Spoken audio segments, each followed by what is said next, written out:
Animals have always been sources of fear and mystery. Bill just got bitten by a wolf. The werewolf is just pure id, and there's something of the savage beast attacking. The primal, unrestrained, animalistic side of human nature. Obviously, sex is part of that. It works completely as a horror movie in that it has many great scares in it, and it's moody. She's ours now. But it's so clearly also having fun with the genre at the same time. It's the only way to get rid of the damn things. They're worse than cockroaches. Howling speaks for itself. It's a classic little movie. I knew I shouldn't have let that broad back here. I think it's a really good horror film with really good special effects.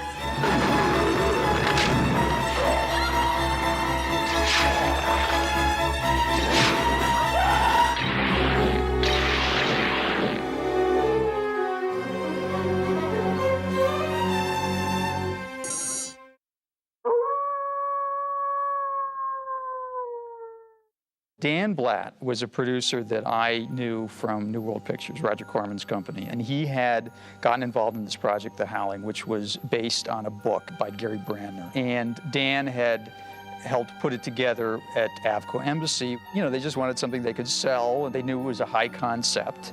There hadn't been a werewolf movie in a long time, so it was, you know, considered a very commercial idea. Their niche was kind of making low-budget drive-in pictures. During the Howling period, they were sort of the House of Horrors.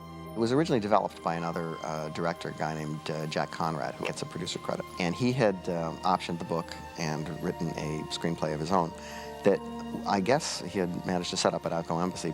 In Hollywood, we euphemistically call it creative differences with the director, and it wasn't working out. Dan and I talked about it and said, well, you know, Joe Dante would be great. I was really good friends with Joe. And so I called him up and I said, look, we have this werewolf movie, and I think we're gonna you know, make a change, you know, in the directing department, and would you be interested? I had done 1.5 movies by this point, so I mean, it wasn't exactly you know, a great coup for them to get me. But on the other hand, I knew Bob Ramey, the guy who was running Avco Embassy at the time, because he had worked for Roger Corman as in publicity. Since we knew each other, and I was extremely cheap, I was taken off of the movie that I was going to do, which was Jaws 3: People Zero at Universal, which looked like it was, for various reasons, about to fall apart. And I sort of went on to The Howling, and when confronted with the screenplay, I think that it became apparent that we needed to rewrite it. So he said, well, if we can work on the script, you know, I'm in. So we hired a writer named Terrence Winkless. His adaptation was still fairly faithful to the book. And it really wasn't until John Sayles got involved that we pretty much just said, let's just throw out the book and do whatever we want. I had previously worked with John Sayles on Piranha, which I think was his first screenplay. The first draft was mostly based on the original novel, and then we decided to keep the basic premise of a modern-day werewolf and not use much of the rest of the novel. It just meant that I was kind of starting from scratch as far as the story was concerned, but not as far as the creature was concerned. He would basically write most of the stuff on the plane from New York to LA. He was really fast. John was also working at the time on Alligator, and since both these pictures were really quite cheap, we would vie for who was going to pay to fly him out. Whenever you'd go to visit him, to, you know, to look at new pages and stuff, you'd knock on the door and say, who is it? You'd say who it was, and then you'd hear, you'd be taking the paper out of the typewriter and putting the other paper in because he was really working on the other guy's picture. At the time, he was really a find for low-budget movie producers because he was knowledgeable and he was smart, and he was a really good writer. One of the things that I wanted to bring into, you know, The Howling was, you know, very often horror movies and science fiction movies have like a political bent. Well, I wanted to kind of do the same thing with psychology and this idea that, you know, the werewolf can be seen as a kind of metaphor for the id.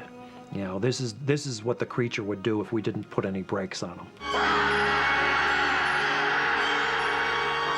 I was a psych major, and so I had kind of, you know, had a look at various philosophies of helping people deal with psychological problems. I didn't see him. I turned around, but I didn't see him. There was a whole movement, starting in the late 60s, that would have you believe that the real problem always was repression. Repression is the father of neurosis. I was interested in having this kind of metaphor of these werewolves, of taking it the other way. Well, what if there was no repression? What if you just did whatever came to your mind? Put her and her friend in a car, Pour gasoline over him, set fire to him, and push him off the coast road. John's, real big contribution was the whole idea of doing this sort of satiric commentary on, at the time, self-help gurus and this guy that basically had this colony where all these werewolves were in therapy because they were obviously tortured by the fact that they were werewolves. Well, the 70s were a time of getting in touch with your inner feel-good self, and there were a lot of movements coming on big. I did it all. I did EST, TM, Scientology, Iridology, Primal Screamers. There was, I thought, a lot of room for comment and parody on that kind of thing, as did John. Screw all this channel your energy crap. And the idea in The Howling of the Colony is basically a place where people with this social problem, which is that every once in a while they turn into werewolves or want to turn into werewolves, they find a way to cope. There haven't been anywhere near as many werewolf movies as vampire movies, but it's the second most obviously popular horror character that isn't a fictional creation that's actually created from myth and lore. By the time it came to do The Howling, there really hadn't been very many werewolf pictures. Werewolf movies were kind of considered old hat. It seemed like it would be more fun to try to take the myth into the 80s. For a movie to take place today, it's ridiculous to think that people don't know what werewolves are or have never heard of werewolves. Of course they have, but from the movies. That's how we explain some of the rules of werewolves. We have it running on the TV. Whoever is bitten by a werewolf and lives becomes a werewolf himself. The guy who started the Wolfman stuff was a writer named Kurt Siodmak, who wrote the screenplay for the Wolfman in 1941. And he came up with a lot of lore about full moons and wolfbane and a whole bunch of stuff that became sort of accepted as the traditional stuff for werewolf movies. How does it go? Even a man who is pure in heart and says his prayers by night may become a wolf when the wolfbane blooms. And the autumn moon is bright. You find if you look at some of the pictures that the lore changes based on what budget the people had to work with. That's just a legend, though, isn't it? Yes, but like most legends, it must have some basis in fact. The idea that if you get bitten by a werewolf, you become one yourself is the legitimate, quote-unquote, lore. Technically, I believe the way it works is that certain werewolves, like, alpha werewolves or whatever, can change at will. But if you're a victim, if you've been bitten by a werewolf, the full moon triggers it. Now, we got rid of that in The Howling because it didn't fit our purposes, because obviously the story would have had to have taken place over many months to have enough werewolf transformations. So we got rid of that by having Dick Miller, who is the expert in the movie, debunk that. Hey, that's a lot of Hollywood baloney. Your classic werewolf can change shape anytime it wants, day or night, whenever it takes a notion to. The rules that we went with is that, yes, if you are bitten by a werewolf, you will have this thing come over you. You will turn into a werewolf, but you can fight it. The other one was that you did need either to burn them or to kill them with something silver. That just a regular bullet was going to do some damage and knock them out, but they'd come back at you, and now they'd be annoyed because it hurt getting shot with that bullet.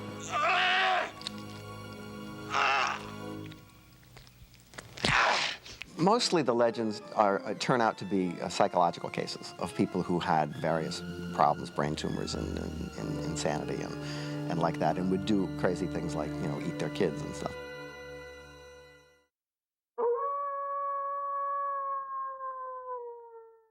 Well, when I was in college, I was the only kid who had a Roger Corman button.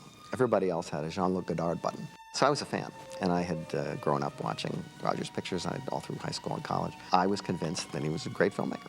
I got a chance to work for Roger doing trailers, and Alan Arkish and I were offered a chance to direct a picture that John Davison was going to produce if it was the cheapest movie that Roger had made up to that point. It was $60,000 in 10 days. Because we were actually shooting the movie in the daytime and then going back to the editing room and doing trailers at night, because it was the only way we could do both, because he said you can direct it, but you gotta still do your other job. And so we made this sort of cheesy little comedy. Cut. To everybody's surprise, it turned out, and it was like on film and had sprocket holes and stuff, and played in theaters. Not many, God knows, but some. And that eventually led to other things, and I got a chance to do this picture called Piranha. Piranha, the deadliest man-eaters of all. And made this sort of spoofy Jaws imitation. It wasn't spoofy because we thought ill of it. It was spoofy because we knew we couldn't afford to make the kind of movie that was going to really compete with a movie like Jaws. And so we kind of made a parody of 50s science fiction movies with piranhas in it. They were unleashed into America's waterways to churn quiet streams into rivers of living death. And that picture was pretty successful. So based on that, I got a lot of offers for giant turtle movies and Orca the Killer Whale and some other stuff, which I didn't do. Well, the casting director for this picture was Susan Arnold, who was the son of Jack Arnold, who had directed The Incredible Shrinking Man and Creature from the Black Lagoon. She brought in a lot of really interesting people. And Dee Wallace, of course, who I had seen in 10 and was the first real, quote, actress that I had ever worked with because she was very, very serious and very fragile. I don't remember. And I think I was hired for the part because I am so vulnerable and most of the stuff is like that far underneath the surface, you know. Bill, wake up, there's something out there. Outside, something was howling. I really hadn't figured out quite yet how to be the character and then not be the character when they said cut. And so I sort of kind of was her for 6 weeks.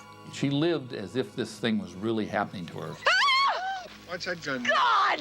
In the emotional scenes, and the scenes where she had to be frightened or emotional in any way, she really got into it. I can't see him. I can't see him. She had a particular aversion to violence, and I think that all of that added to her wonderful risability in the role. She would get very genuinely upset and overwrought, and it was all very organic. Dee really doesn't differentiate between a rubber appliance that's frightening and a real werewolf that might be in the room with her. I felt like I really needed to believe what was happening.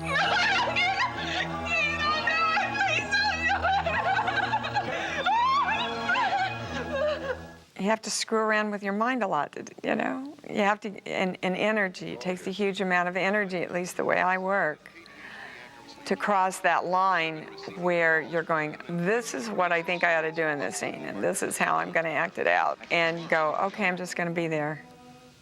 This guy's really going to turn into a werewolf. And I'm going to believe it, and I'm going to live in the moment. And that's really going to happen.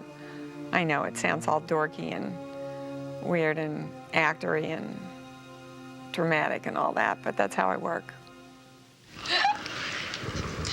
It would take a lot of time to bring her down from some of the emotional peaks that she would reach in the scenes, and I had never obviously encountered that kind of thing before. It was great for me. There was no difficulty to directing her because she did take direction. The only difficulty for me was that once she would get to a place, sometimes it would be hard for her to get away from that place. Once she had reached that emotional peak, it wasn't like, okay, now we're going to do a comedy scene. She would really still be there. Acting's personal in it. If we didn't want to open our hearts and show them to people, then we shouldn't be in this business. This is Karen's husband. Oh, you've got quite a brave young lady there, Mr. White. Neil, Bill Neal. They couldn't find anybody to play my husband, and Chris and I were engaged at the time. I said, but, you know, I knew if I'd said, you ought to read my fiance, that was going to be the first thing that they were going to not do. So I said, you know, I know this actor. Gosh, what's his name? Christopher Stone. He did absolutely fit what Dan Blatt was looking for. He went in and read, and he got the part on his own. And Dan called, I don't know, the next day, and I picked up the phone. He went, oh, Dee, I'm sorry. I was trying to get Christopher Stone. I guess I dialed the wrong number. And he said, no, you dialed the right number. And there was this long pause, and he went, oh, you're not telling me this. You're not telling me that you guys... I said, yeah, we're engaged. He said, oh, this is not good. This is not good. You will gang up on me on the set. I said, we will not gang up on you on the set, and just think all you have to do is rent one trailer. No. You don't know what it's like. I don't want to know. I don't prepare a lot, and I don't like to rehearse a lot, and I don't like to know what I'm going to do before I do it. And Chris was absolutely the antithesis of that. He knew what he was going to do. He wanted to plan out what he was going to. So, you know, in that respect, it was a little weird because we worked different ways. Are you wearing what I asked you to? Good. Bob Picardo was another discovery of Susan Arnold's. Just prior to this, I believe, he had been on Broadway playing Jack Lemmon's son in Tribute. He was the real thing. He was a legitimate. He was a stage actor. He was from New York, very well trained. And he had one other major characteristic, which was he was willing to sit still for Rob Bottin to cover him with latex and all that other stuff that he does for hours and days on end. I do remember one day being very glum, and I'm sitting in the hallway after my 6.5-hour makeup session, ready to shoot, looking very despondent, like, oh gosh, you know, trained at Yale, 2 leading roles on Broadway, my first movie in California, my face is melted off in a low-budget movie. The audition scene that we did was the scene in the booth. But you're different, Karen. I watch you on TV. Bob came in and did this reading with Susan playing the character, and that so creeped her out. I sat her in a chair, and I got behind her and would not let her turn her head and look at me, and I just came right over her shoulder. I'm gonna light up your whole body, Karen.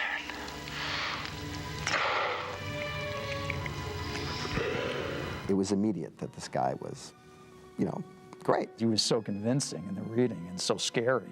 And of course, he's a really great, funny guy, but, you know, we were just riveted by how powerful and creepy he was able to be as an actor. If you're going to play a werewolf, you might as well celebrate that kind of elemental, animalistic freedom that it gives you. You said on the phone that you wanted to get to know me.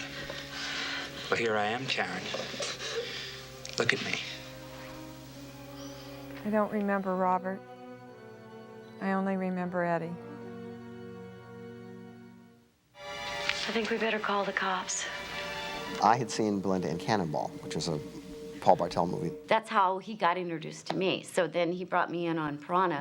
They're here, and they're hungry. We did Piranha, and she was great and very, very tolerant of the stuff we put her through. Well, the one thing I like about Joe is that he's very loyal, and he tends to use the same people in movie after movie. Christopher, you're not gonna believe this. So when it came time to do The Howling, there was this sort of second banana character who, of course, gets killed.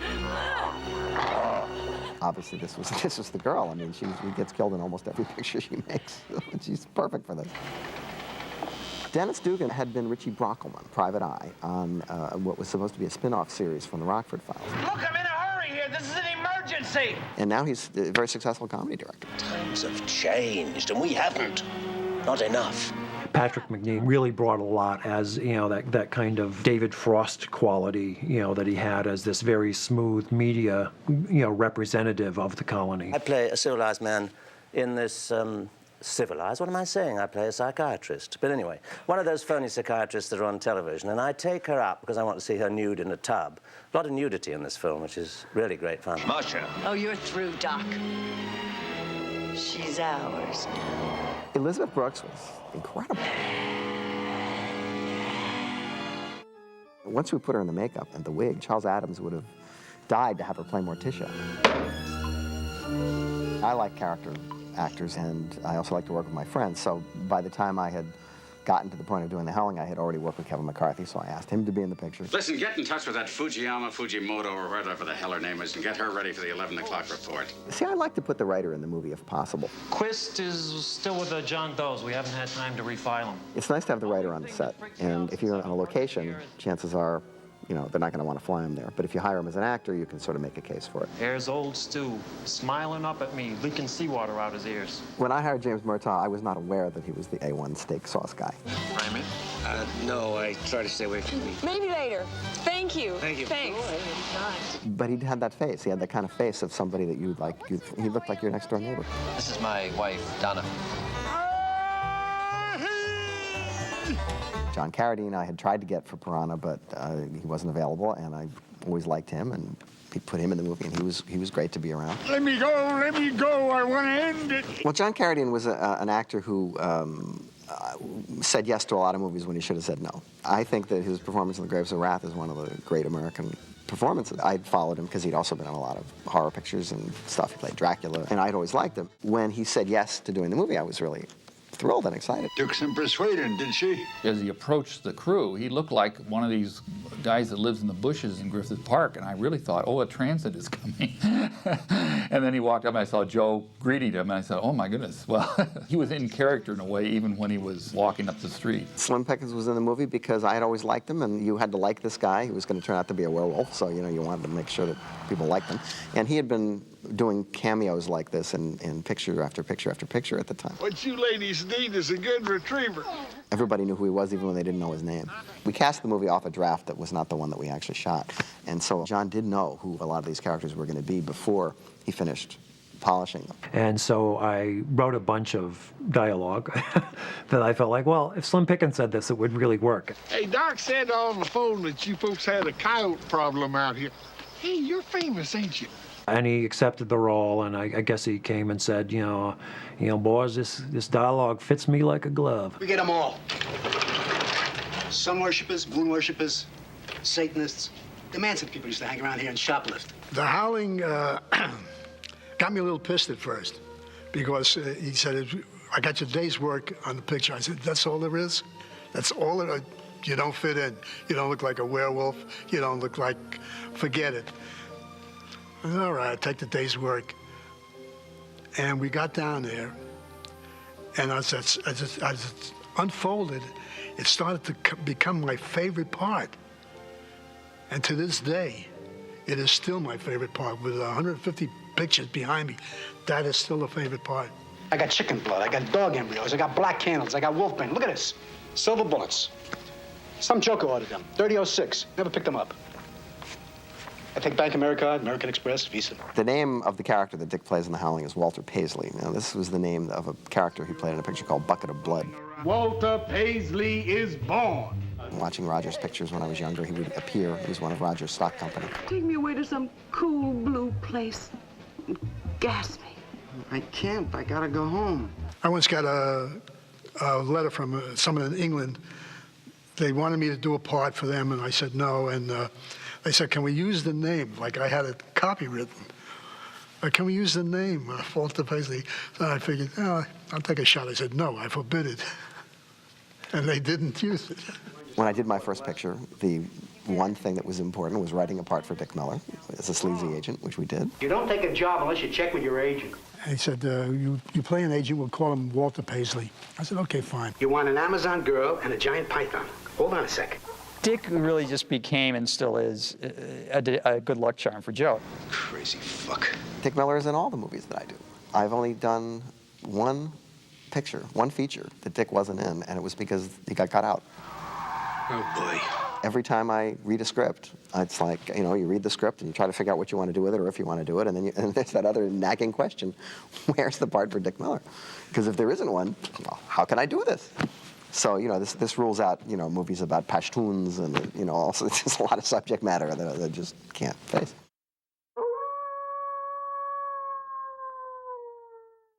The picture took about 28 days to shoot. Parker. Oh, pardon me. Any minute, wait. Don't stop. There you go, okay. There were some locations in Mendocino, beautiful locations, which we couldn't afford to stay in very long, so we shot the heck out of them. Anything that looks offbeat, it was shot in Mendocino. Anything that doesn't look offbeat was shot in Griffith Park. There's one scene where Belinda runs from Mendocino to Griffith Park to Cahuenga Boulevard, because that's where the stage was. We had a production designer named Bob Burns, who had been the production designer on the Texas Chainsaw Massacre. But he brought a certain queasiness to the props and stuff that we had. The idea of Marsha's cabin and the way she lived and, with dead animal skins and bones and stuff. I mean, Bob just ate that stuff up. A very talented guy, and just very outre and just really perfect for our needs. Okay, guys, this is it. I'll keep the transmitter open. When Dee walked into the porno shop, the unease and discomfort that you see was real.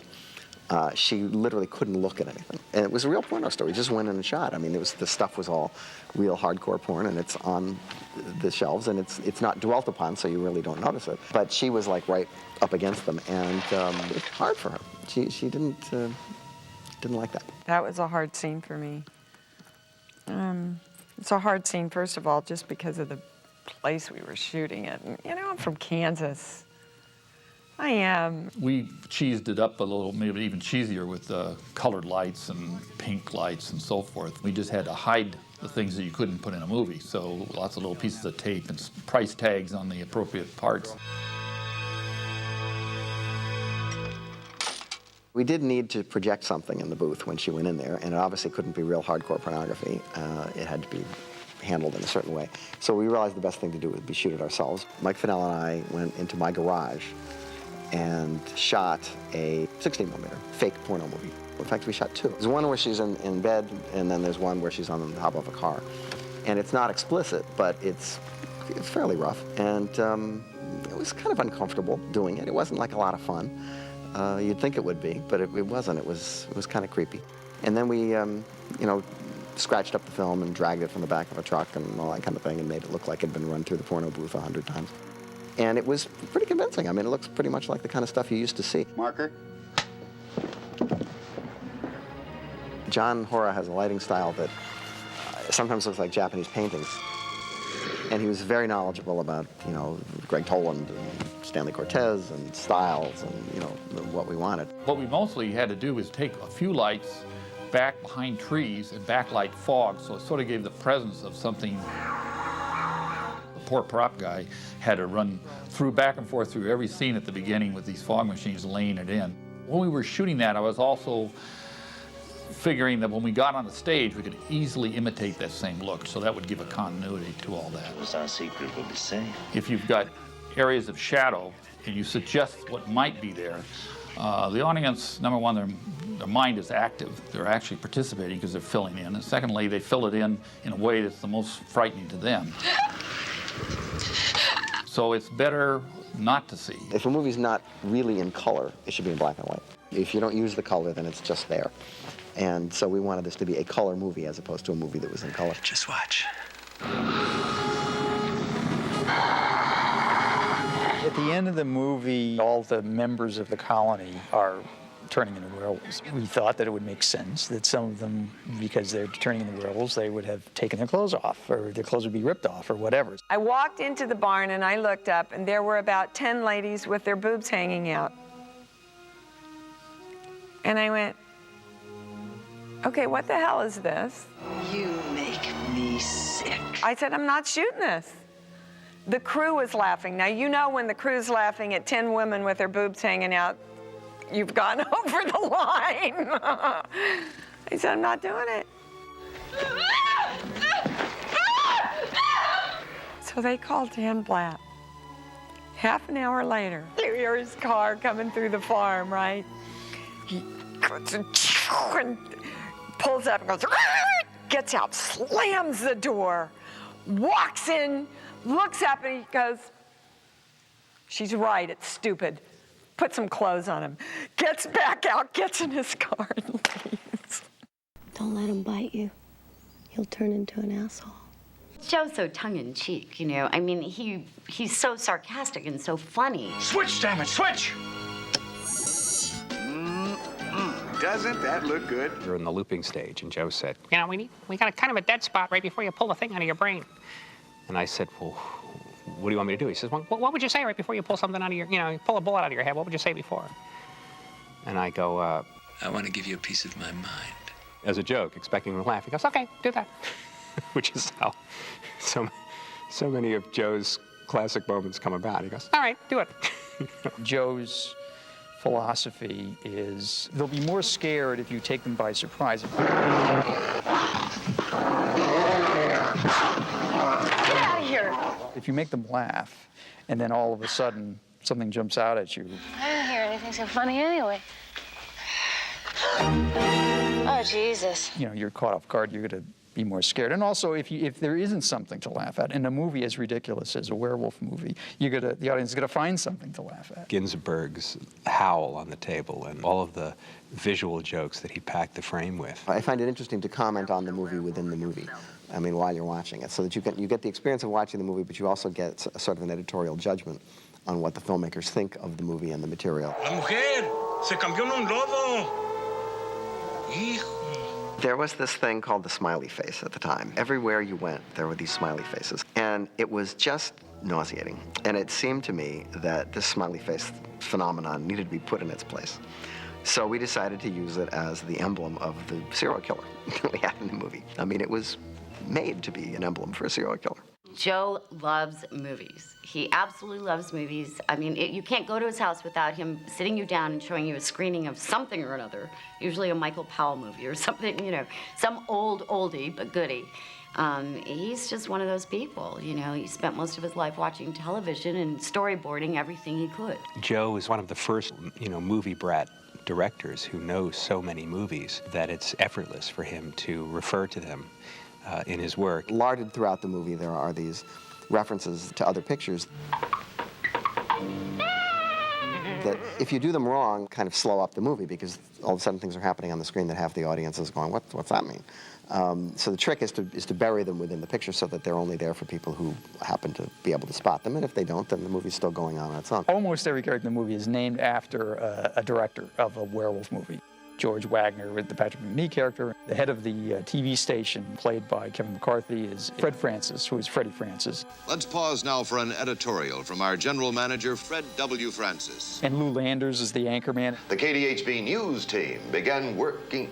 The John Carradine character is Earl Kenton, who directed an old werewolf movie. So, yeah, it was a real inside kind of thing. The cameos by Joe's former employer. Okay, mister, it's all yours. Roger was legendarily parsimonious, and that was sort of a joke for all of us people who used to work for Roger, and he was good enough to go along with it, and that's fine. But it does stop the movie. People wonder, well, why is the shot hanging on this guy looking for change? He's not a character in the movie. So it's really, I don't encourage that kind of thing, but, when it was Roger, I couldn't help myself. Please, you're going to purchase. The editor of Famous Monsters of Filmland is in the movie, Forrest J. Ackerman, who's, of course, carrying his ubiquitous copy of his own magazine, which he tended to do. One of the things that I liked the best was just the way Joe handled the satire at the local news station. A Guyana-like spectacle. That there is this very concerned public face about, we're doing a public service here, and this is our brave reporter putting her life on the line, at the same time that their eye is on the ratings. Well, we're going to make ratings history tonight. You're going to be the cynosure of all eyes. They really want it to be good television, no matter who gets killed. Boy, she seems shaky.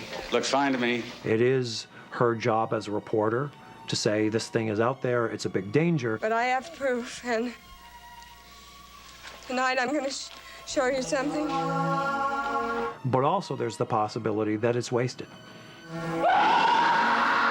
So that even something as big as, oh my God, they've discovered werewolves, and we just saw a woman turn into a werewolf on TV. What is this? Some of the reactions are, oh, that's a special effect, they're just fooling around. Things they do with special effects these days. But some of them are, yeah, so what's next? Entertain me again. What are you kids watching? The news lady's turned into a werewolf. It just gets eaten up into the media. It's a big deal for 1 week, and then the next Monday, well, what are the numbers? I saw pictures just like we saw in Israel. He's dead. Pino Donaggio was an Italian composer, did not speak English. And the way that we scored that movie, because we had very little money, was that, and I've never done it this way since, thank God, but we flew him over from Italy, sat down at the Moviola and spotted the movies, and we had actually Paul Bartel, who's a director and a friend of ours, speak Spanish, and Pino speaks Spanish, and so they would speak Spanish at each other, which of course it's not their first language, so it was kind of a translation of a translation, but managed to get through it. And then Pino went back to Italy and recorded the score, and mailed it to us. You took what you got from Pino because that was all there was. However, he did luck into the use of this massive church organ that he had found, and he, I think, planned the whole score around this organ, and it's a terrific score.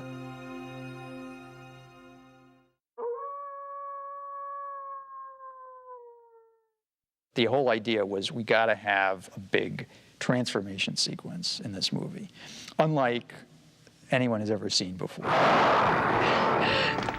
which is actually see the physical transformation happen.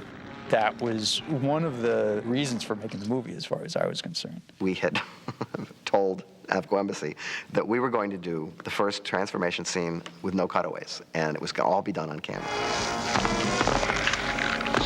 The general technique for doing transformations prior to this movie was lap dissolves, and they would change the makeup over a period of hours, and they would then dissolve all these pictures, all these things together in the editing, and that would turn him into a werewolf. However, he would have to stop moving.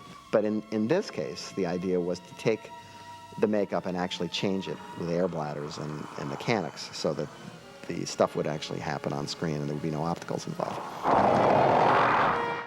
The thing about Rob Bottin was that he was and is a genius, and he was really getting a chance to show off here. So I think he took it extremely seriously. And he's a perfectionist, which is a tough thing to be when you're in his profession because, there's time and there's money, and that's, you only have so much of either one of them. Rob would be working upstairs over the stage, is what we were doing the inserts, and we would just hear reports, well, it's coming along now, it's going to be ready in about an hour and a half, like a pizza. One day, in fact, we actually didn't shoot any film because it was the first day that Rob was going to do the transformation. They went upstairs to the makeup room and didn't come down. Lunchtime came and went. Dinner time came and went. Haven't shot anything. No, it's not quite ready yet. Then he's finally ready. He comes down. He looks great, but unfortunately, everybody's got to go home because it's too late, and they're all on super golden overtime, even though it's a non-union movie. And we had to wait until the next day. I'd heard rumors about what was new about this makeup, the sort of bladder effect, that they glued little airbags to your skin and then basically put a copy of your own skin, in other words, a latex mask that had been molded on your own face, over the little bags. Well, I didn't know that the bags would be condoms. New ones, but, condoms that had been glued here, and a giant, it was like a hot water bottle that was glued to my neck. Well, whenever they blew the tube that went into the bladder on my neck, it completely closed my throat and I couldn't breathe. So when they blew on that, my eyes would bug out and suddenly I would stop dead and my body would start to convulse because I couldn't breathe anymore. And we had a few laughs when my shoulder got overinflated and exploded on camera. A little bladder goes a long way, we discovered. We were bladder but wiser when we were finished. At a certain point in the transformation, we realized that we aren't going to be able to use the actor anymore, but the face is going to become so unhuman that you've got to go to puppet heads. So Rob sculpted a whole bunch of heads that have all sorts of mechanics in them to change from human to monster. The trick comes in, well, how do you shoot such a thing? It's always better to move the camera if possible, because that gives you a little more illusion of reality for something that isn't moving very much. But also there's frame rates. The shot might start at 24 frames per second, which is normal speed, and as the action is progressing, we would maybe drop to 12 and speed it way up so it had an uncanny fastness about it, or as it drooled, we might go at a high speed, slow it down in slow motion, so the saliva would drool slower. It helped hide the fact that the rubber was what it was. And a lot of these things, we would go to the point they would break, because the rubber had a limit, but nobody knew where it was till you broke it.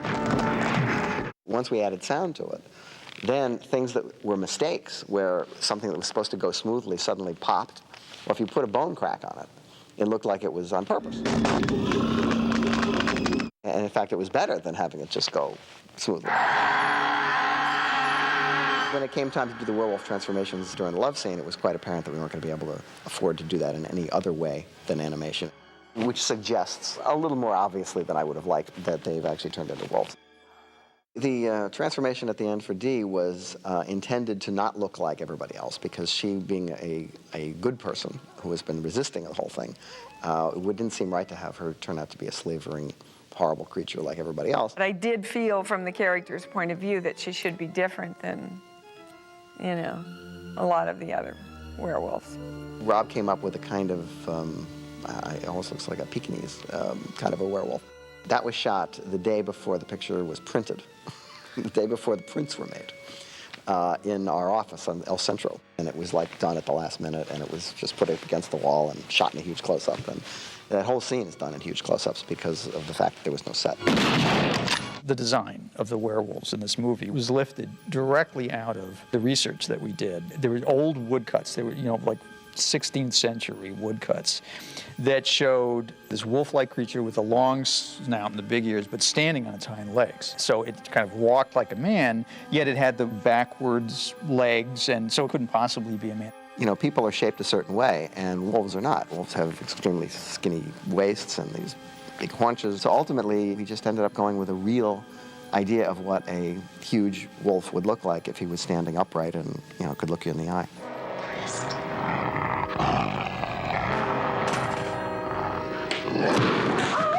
You know, when we actually shot The Howling, the werewolves were not finished. So we didn't even really know what it was going to look like, how big it was. Rob Bottin didn't have a lot of money to build all the werewolf stuff. So basically what he built is he built hands, and he built werewolf heads, and they look great, but they only went to here.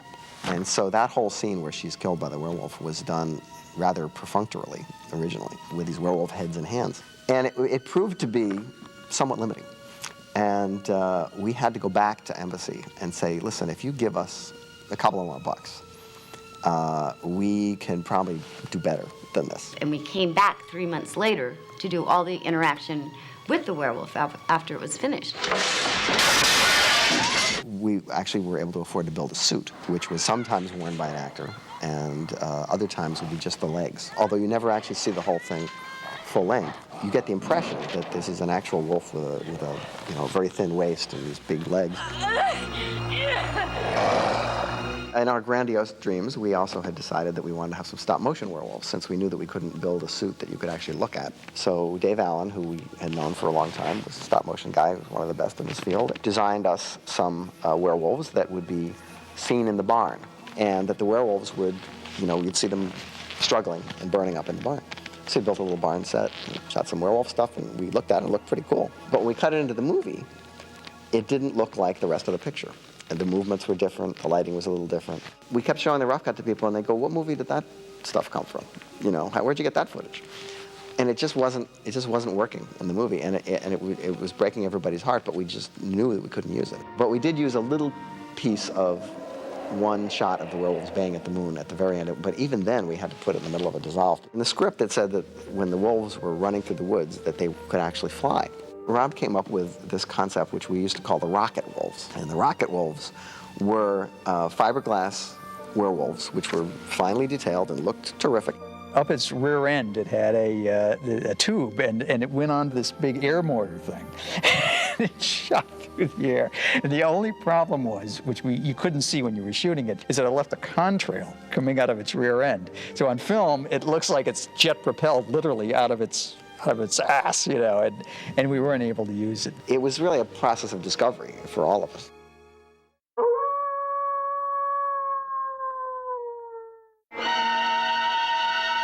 The Howling.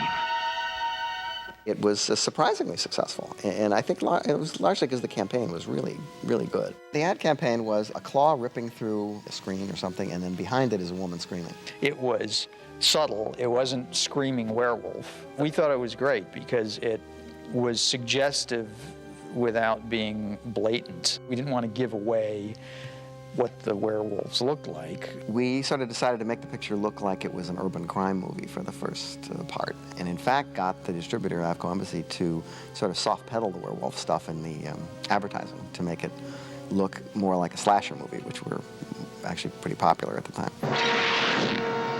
Somewhere in this city, in this human jungle, it begins. What you try to do in advertising is very quickly, you know, say, okay, this is the kind of movie this is. Now, from the ad campaign, you wouldn't really know that it was also funny. Part of the fun was that people really didn't know it was a werewolf movie for the first couple of weeks when it came out, and it was a surprise. It's a hit. It certainly surprised me. I think it's way, way above what you call a horror film. And of course, Bottin's work is something quite extraordinary. I never want to see the film again, because the first time was so extraordinarily exciting. I haven't had anything like it in the cinema for a long time. I sat there in shock at the audience that went like a roller coaster, laughing, screaming, all the way through the entire movie. And I was in shock. I had never witnessed an audience interaction like that. I thought it was really good. I thought it really worked. It really is a movie that kind of passes reviews because it's kind of a genre movie, and it's going to play in places where people don't necessarily check the reviews. They just say, okay, what's playing next? Werewolf movie, yes or no? Steven Spielberg apparently saw it and got D. Wallace for E.T. from it. And ultimately, I think it probably led to me directing Gremlins because I was sent that script in the mail, just like came in the mail. I thought it would come to the wrong person. I told Steven Spielberg sending me mail? What for? The Howling did well enough to spawn a sequel, although if for whatever reason it wasn't made by Embassy. They went to Europe and made Howling 2, Your Sister is a Werewolf. Then there was Howling 3, which was the marsupials, which was the weir kangaroos, or whatever they were. And then there was Howling 4, then there's Howling 5, 6, 7. I don't know. There's one with freaks in it, and there's one with a circus, and I can't tell you. Everything is so different now. I mean, not only the politics of the movie business, but the economics of the movie business are such that the only way to justify making this picture is to do it incredibly cheaply or very expensively. I would guess if you were going to make this picture today, you would be doing CGI effects up the wazoo, and you would be having as many werewolves as you could possibly fit on the screen at any one time, and they would be doing awful things to everybody, constantly. The methods of filming it would be different. There's different technologies involved. You don't have to strive for that mechanical thing that they did in those days. That was done well. You can basically have the creature do anything you've written. You can have them stand up, walk, and do all that. But there's not so much to imagine anymore because you're showing everything. One of the things that's happened with digital technology is that people take it for granted. They're pretty hard to astonish these days. So just those simple transformations wouldn't be any big deal. A secret society exists and is living among all of us. You know, people stop me all over the world about The Howling. It has a huge following. It was a modern movie in 1980, and it's a relic. It's 20 years old. Time has been kind to it, I think, but you know, it is what it is. There's a certain quaintness now to The Howling, which was exactly what we were trying to avoid when we made it, but it comes to all of us. You make a lot of movies if you're lucky, and they're all your kids, that's what they say, and you even love the ugly ones, which you do. But this one is one of the rare cases where everything sort of fit together and came out right.